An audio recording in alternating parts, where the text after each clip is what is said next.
लाडकी बहीण योजनेवरून आज विरोधक आक्रमक होण्याची शक्यता आहे, कारण बजेटमध्ये 2100 रुपयांची घोषणा केली नाहीये। सरकारकडून महिलांची फसवणूक झाल्याचं विरोधकांनी टीका केलेली होती।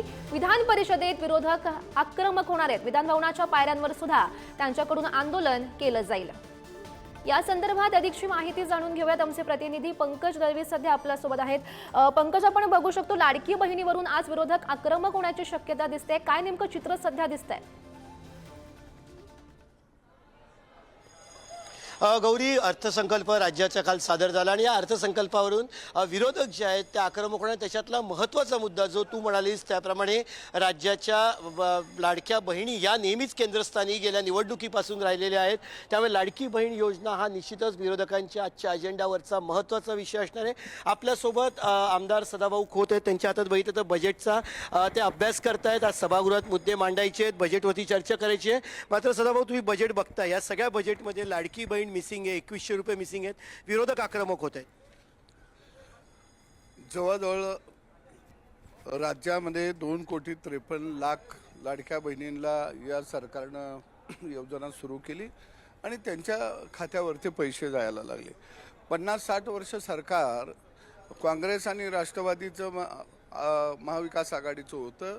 यांनी अशा कोणत्याही चांगल्या योजना आणल्या नव्हत्या। एका बाजूला शेतकऱ्याच्या खात्यावरती नमो किसान सन्मान योजनेच्या माध्यमातून असेल किंवा केंद्राच्या माध्यमातून असेल मोठ्या प्रमाणामध्ये निधी देण्याचा निर्णय घेतला। सगळ्यात महत्त्वाचं काम की हा महाराष्ट्र किंवा महाराष्ट्रातला शेतकरी याची शेती हिरवीगार करण्याचं स्वप्न देवाभाऊ यांनी पाहिलं आणि ते आज साक्षात उतरलेलं आहे। आक्रमक होतात, विरोधकांच्या अजेंड्यावरती लाडकी बहीण हा विषय येतोय आणि म्हणतात की फसवणूक केली। काल सुद्धा काही महिला विरोधी पक्षाच्या आमदारांनी म्हटलं की लाडक्या बहिणीची फसवणूक केली। कसं आहे की ज्यांनी सत्तेच्या काळामध्ये कधी काही केलं नाही त्यांना दुसऱ्याचं कितीही चांगलं असलं तर चांगलं दिसणार नाही, कारण त्यांच्या डोळ्यावरचा चष्मा जो आहे तो चांगलं दिसण्याचा नाही आहे।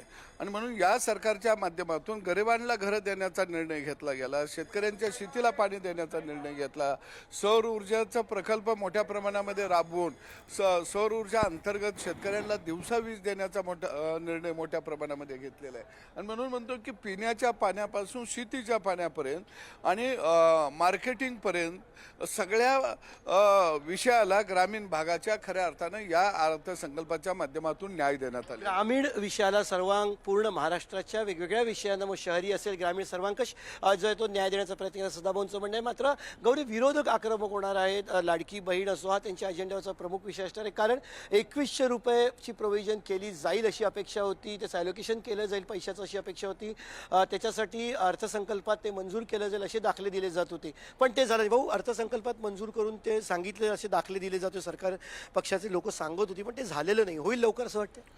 निश्चितपणानं सगळ्या घटकांना न्याय देण्याचं काम हे सरकार करेल।